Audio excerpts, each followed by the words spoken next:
ಸಾಹಿತ್ಯಗಳಲ್ಲಿ ಸಾಹಿತ್ಯಗಳು ಹಲವಾರು ಇದೆ. ಆದರೆ ದಾಸಾಹಿತ್ಯ ವಿಶೇಷವಾದ್ದು. ಜನಗಳು ಅದನ್ನು ಅರ್ಥ ಮಾಡ್ಕೊಂಡಿಲ್ಲ, ಭಾವಾರ್ಥಗಳು ತಿಳ್ಕೊಂಡಿಲ್ಲ.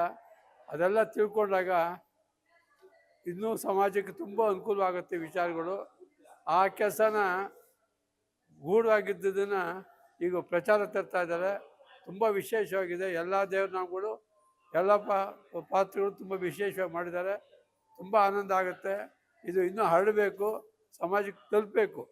ತುಂಬ ಜನಕ್ಕೆ ತಲುಪಿಲ್ಲ, ಇದು ತಲುಪಬೇಕು. ಆ ಕೆಲಸ ಇನ್ನೂ ನಡೀಲಿ ಅಂಥೇಳಿ ನಾನು 2 ಮಾತು ಹೇಳ್ಕೊಡ್ತೀನಿ. ಇದ್ರ ಜೊತೆಗೆ ಇನ್ನೊಂದೇನು ಅಂದರೆ, ದಾಸರುಗಳೆಲ್ಲ ಬರೀ ಬ್ರಾಹ್ಮಣರಿಗೆ ಅನ್ನೋ ಭಾವನೆ ಬಂದಿದೆ. ಅದಲ್ಲ, ಸಮಾಜಕ್ಕೆ ಕೊಟ್ಟಿರ್ತಕ್ಕಂಥ ಕೊಡುಗೆ ಅದು. ಸಮಾಜಕ್ಕೆ ಅದು ಮುಟ್ಟಬೇಕು. ಆ ಮುಟ್ಟಾಗ ಮಾತ್ರ ಅದು ಸಾರ್ಥಕತೆ ಬರುತ್ತೆ. ಆ ಸಾರ್ಥಕತೆ ಕೆಲಸ ನಮ್ಮಿಂದ ಆಗಬೇಕು ಅಂತೇಳಿ ನಂದು ಒಂದು 2 ಮಾತು.